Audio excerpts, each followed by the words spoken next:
Former Seattle Thunderbird Matt Barzal won the NHL's fastest skater competition tonight in St. Louis. It's all part of NHL All-Star Weekend. But as King 5's Chris Daniels tells us from St. Louis tonight, that wasn't the biggest story.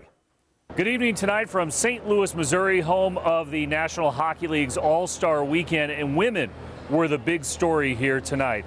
The biggest cheers and the biggest crowd around the U.S. and Canadian women's team in the 3-on-3 challenge. The U.S. team coached by the hockey legend, Hall of Famer, and NHL Seattle scout Cammi Granato. There is a feeling of change here, especially after the NHL hired Kim Davis as the Vice President of Social Impact.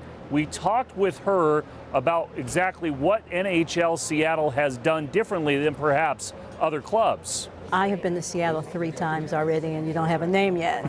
I think Todd is an amazing leader, and I think that it all starts with leadership.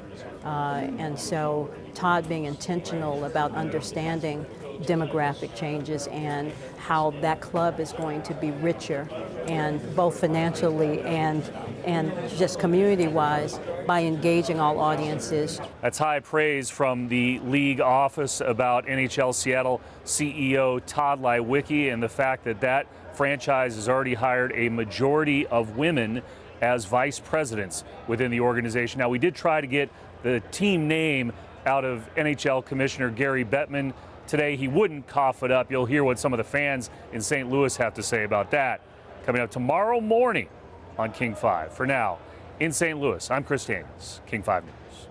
All right, thank you, Chris.